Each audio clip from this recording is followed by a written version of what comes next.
I can see why a white woman would read this and think that it would help black people. I would write this and think it would help black people. But because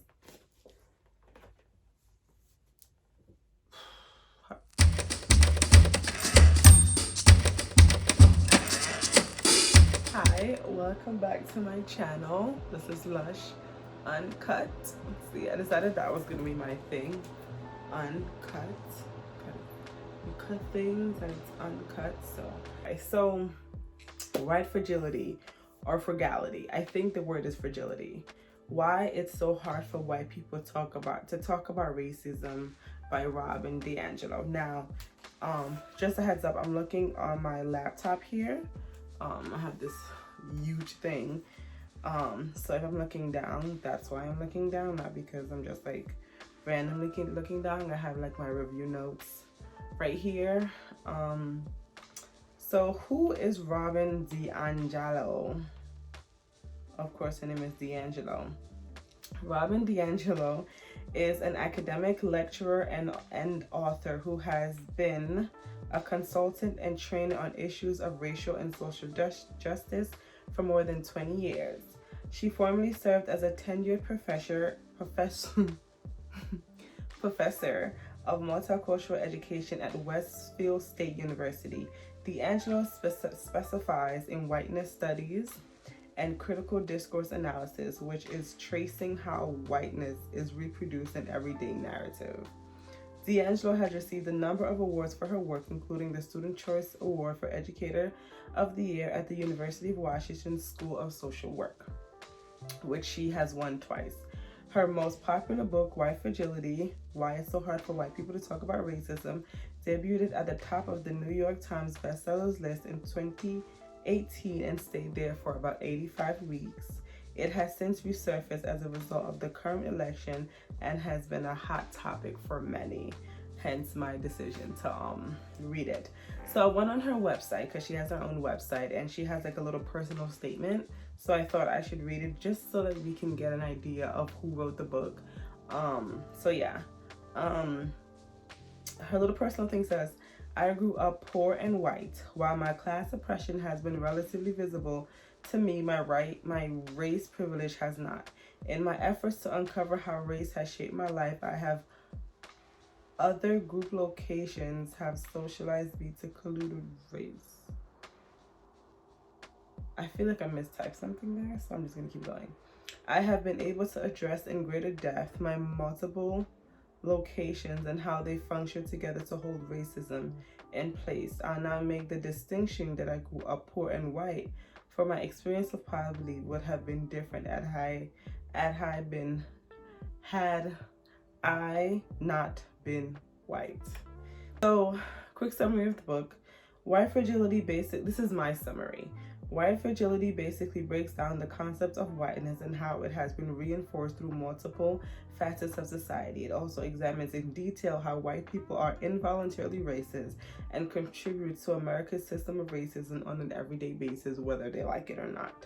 White Fragility, the term, to my understanding, means white people's sensitivity and refusal to acknowledge their conscious, unconscious, and subconscious racial bias. Now, before I continue on with this review, I just thought I would say a couple of I don't want to use the word like filters, but a couple of, what's that word when you're, that word, what is that word when you're basically like warning people, whatever. So is it, I cannot remember this word.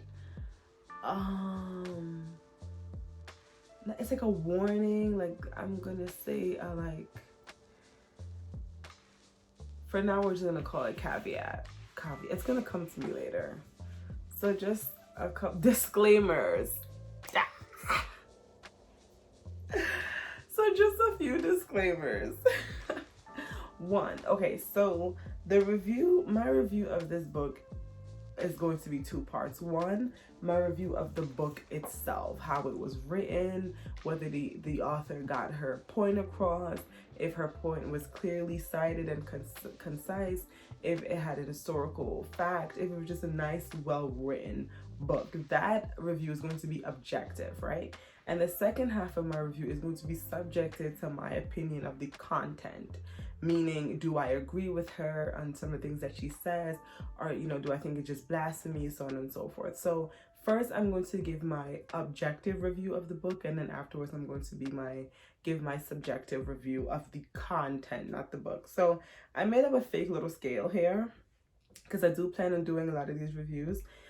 So my rating scale is from 1 to 5. Now I'm going to say the number and explain basically what that rating means. So for a 1, if a book was to get a 1 out of 5, don't waste your time. The book lacks everything: accurate information, perspective, clear points, and supporting evidence. Content was not interesting or worth learning about. So basically, don't even waste your time. You could do without knowing this. If a book was to get a 2 out of 5, this rating is go ahead if you're feeling adventurous. Some of the information is accurate and interesting depending on your perspective. Though the book is missing some of the elements that are listed in rating 1, it's not a complete waste of time. So it's like, I guess if you want to, you can read it, but like, you know? And a 3 out of 5 is a meh. It was alright. It has most of the elements listed in rating 1, which is accurate information, perspective, clear points, and supporting evidence. However, it was not mind-blowing, depending on someone's knowledge of the topic, and also offers no relatively new insight on the topic discussed. So that's like a book that's just like, oh, I've heard this before, but because I read a book about candles, you know, I like candles, so this is gonna be interesting to me. But for someone that's never doesn't care about candles, like, yeah, you can read it, but like, you're not gonna learn nothing new about candles, you know? 4, it was great, but the book has everything but a wow factor. It offers new insight, but might be missing a problem-solving element, detailed supporting evidence, or etc. So basically, the book is great. However, if the author had given more historical context, or if the author had mentioned something, you know, more about this or like, it could have just been better. And number 5, it was a 5 out of 5 would be a good solid read.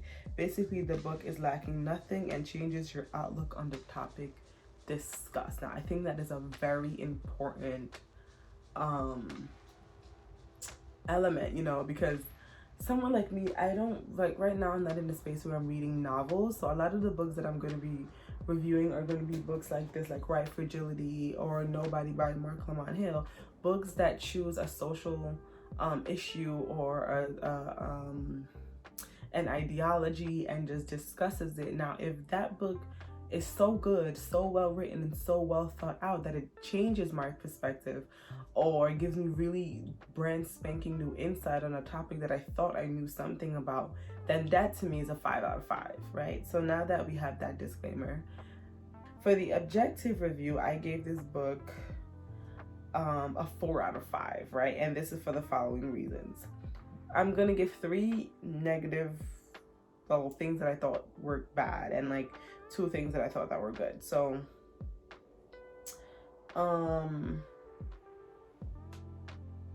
this book gave 3 positives, 3 positive first, and then the 2 negatives.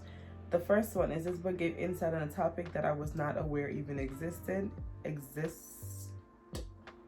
It gave supporting details and examples. So I never heard this term white fragility before picking this book up. So I was happy that it opened my mind to something that I probably would not have thought of or even thought to like venture into. So that was nice. The content is well organized according to topic. What was that sound?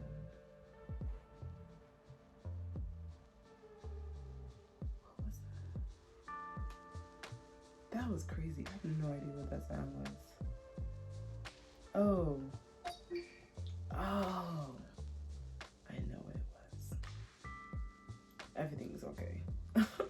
The content is well organized according to topic. It's not too long and drawn out. It's concisely formatted and written. So like I said earlier, I had read Nobody by Mark Lamont Hill, and one of my biggest criticisms of that book was the way he organized the content. Like, there were not enough subheadings. He would kind of jump from topic to topic and perspective to perspective without really letting the reader know, oh, now we're going to talk about A, and then talks about A, and after we finish with A, we're going to talk about B. Like, he really kind of just threw all this content in.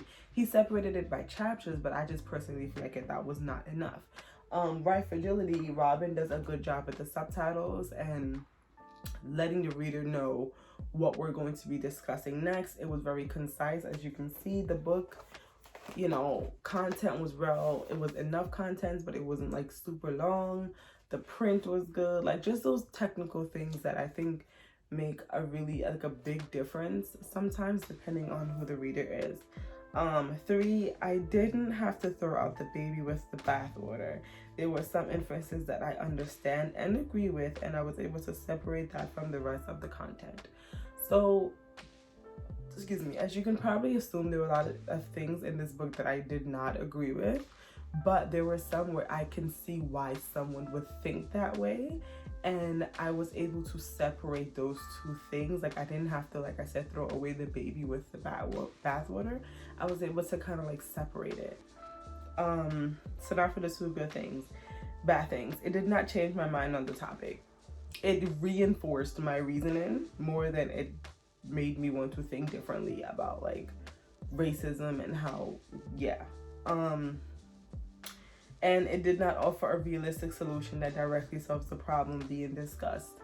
I'm gonna go more into that when I go to my content review, but I felt like a book like this presented such a broad problem, but there was no solution that could actually be practical and implemented in someone's day-to-day life. It was very ambiguous and kind of just like content review. Now this is the juicy part, because this is what my right-leaning moderate self thinks of this book, okay? So this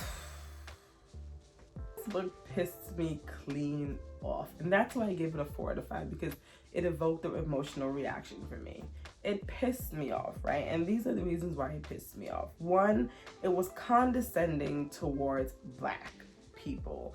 Now, I can see why a white woman would read this and think that it would help Black people. I would write this and think it would help Black people. But because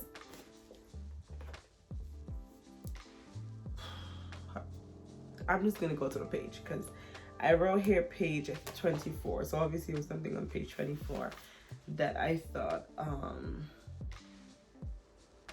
was interesting. So on page 24, she says, by definition, racism is a deeply embedded historical system of institutional power. It is not fluid and does not change direction simply because a few individuals of color manage to excel. I was like, excuse me, sis, like, how can you basically say that, oh, just because a few individuals of color manage to excel, as if Black success is this rare thing that never happens? And like, it's condescending. It's like, to say that only white people can be racist, you're basically saying that only white people can ever have the power, the social economic power to be racist. And obviously no one should be racist, but you're saying Black people would never amount to certain statuses in America in life in order to hold the privilege, the ability to be racist, which is condescending and it's straight up disrespectful, right? Again, I'm not saying that anyone should be racist. Racism is bad. We all know that, blase. But in the context of this definition, to say it is not fluid, as if it can never change directions, it would always be a white thing, it's rude, okay? 1, it does not have the socioeconomic advancement of Black people.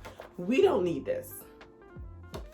Newsflash, white America, we don't need your pity, okay? It does not, you feeling bad about the fact that you're white in a white driven world, whatever you want to call it, does not help me succeed as a Black person.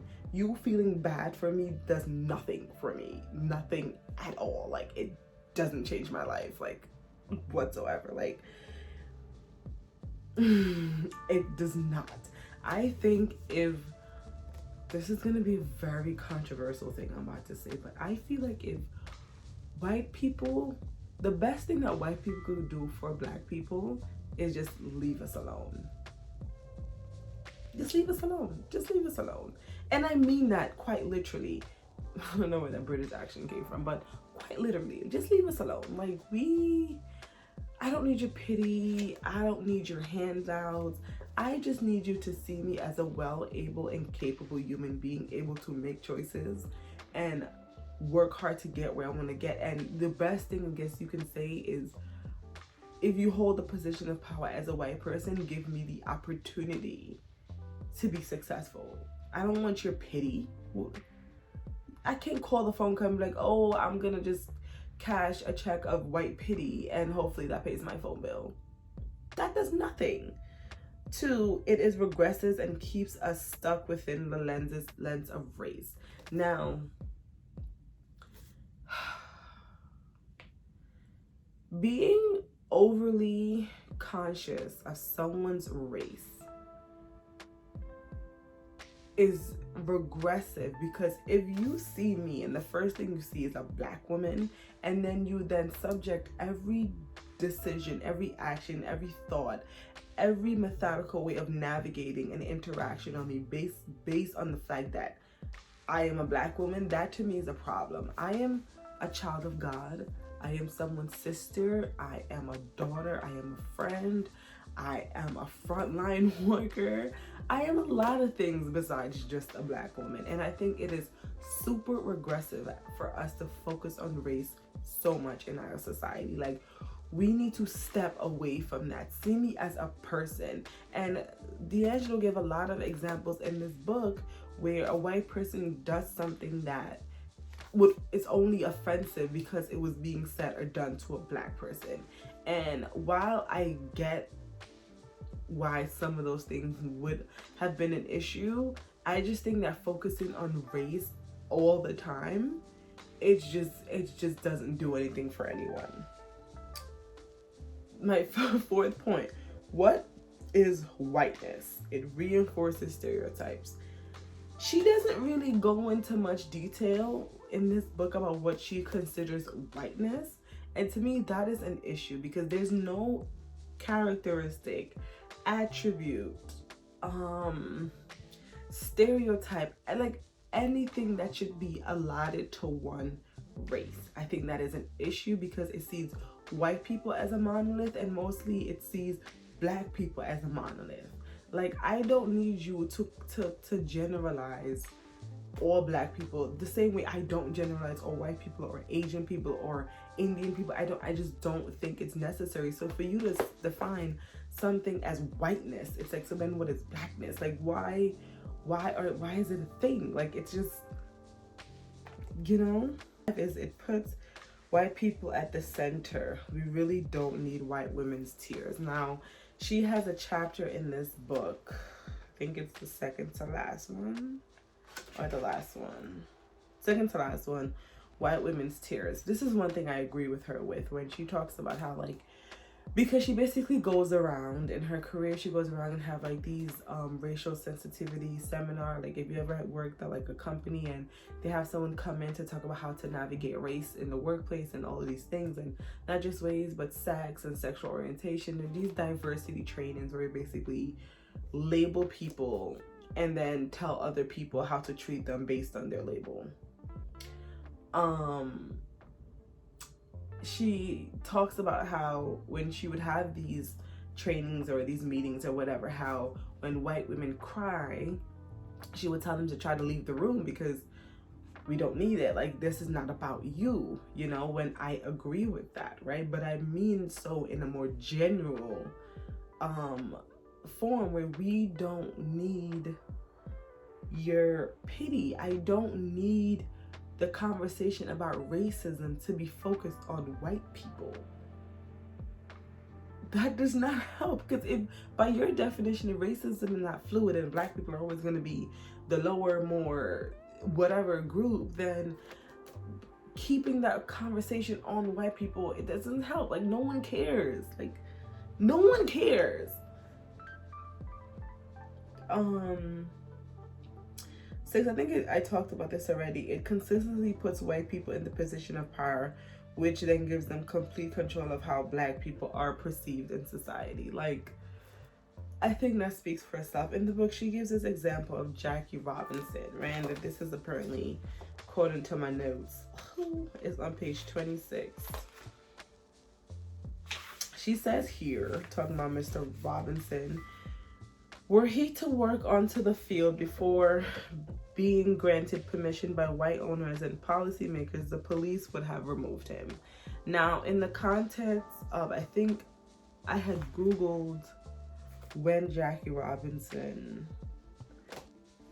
I can Google it now, but I think it was like maybe 1940 something, or it was a really long time ago. Now, in the contents of that time period, yes, she's right. Like, obviously, race relations then were a lot different. But for you to bring out a book in 2018 and use that example is a bit of a drag, and no one needs that. Like, I feel like we need to move on from a part where every single time we talk about black people in America, we go back how many decades and then use those examples as to how black people are how that's just not true. We have made progress and we need to acknowledge the progress so that we can move on. And number 7, it ignores some harsh truths about black America. I think this point, if this video just so happens to go viral, this will probably be a tough one, because I mean, I don't think it's gonna go viral, but I might get scrutinized for this. It ignores some harsh truth about black America. On page 96, Robin Diangelo uses the story of Robert, or is it Robert? What's his name? Michael O'Hare. The movie The Blind Side. One of my favorite movies. No funny, like, outside of this book, I really like that movie. She basically talks about how Sandra Bullock's character and family saved this really poor black kid who turned out to be like they adopted him, and then he turned out to be like this really great football player. And she basically talks about how just like white savior complex, blah blah blah, right? So she says here, sprinkled in are his drug-addicted single mother with multiple children from unknown fathers, the incompetent welfare worker, the uppity lawyer, and the menacing gang members in his drug-infested and crime-ridden neighborhood. Right? And she's basically saying, oh wait. Okay, I'm gonna keep reading. In one pivotal scene, O'Hare returns to his former neighborhood. As he walks down the street, he is surrounded by a gang that tries to intimidate him. While he considers his limited options, Mrs.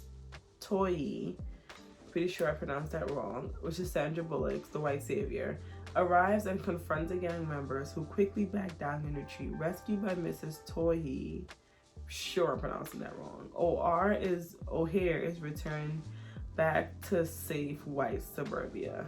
This scene makes it clear the only way O'Hare could be saved from the terrors of his own black community is through the benevolence of and bravery of a white family.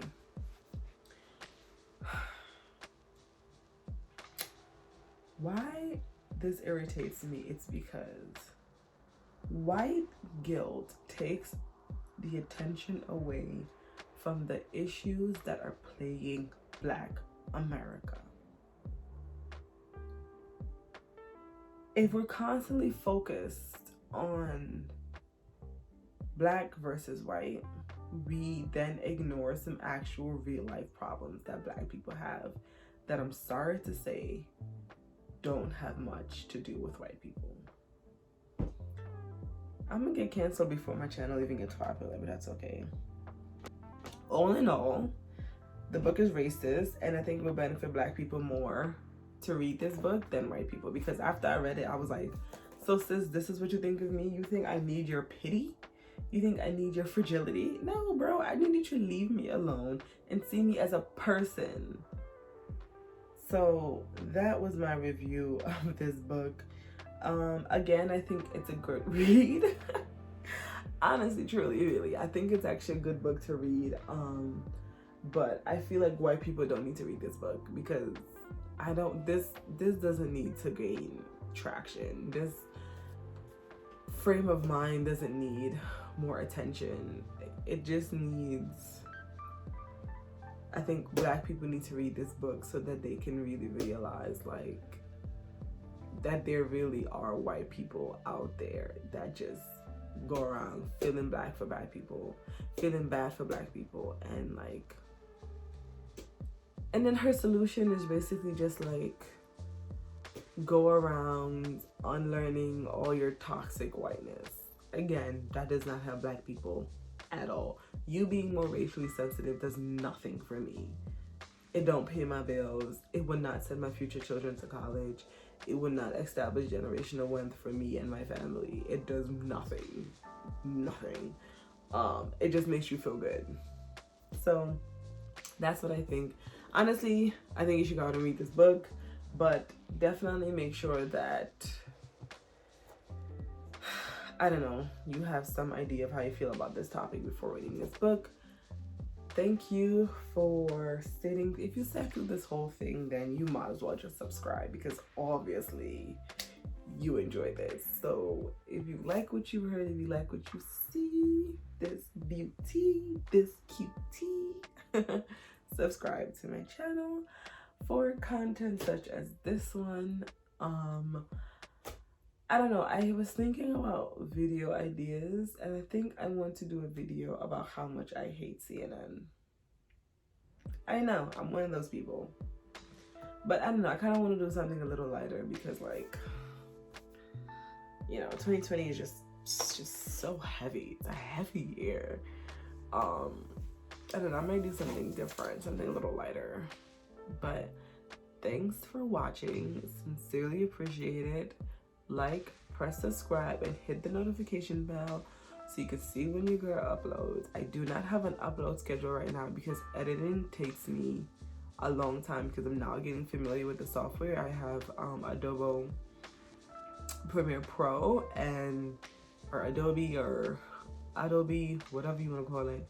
I have Premiere Pro, and it takes some learning. I was never very tech savvy, so it is quite an adjustment for me. And on top of that, it's just getting the guts to do this is honestly the hardest part. So bear with me. I'm trying to keep it at one upload every 2 weeks, so that I can get some new subscribers. But yeah, toots.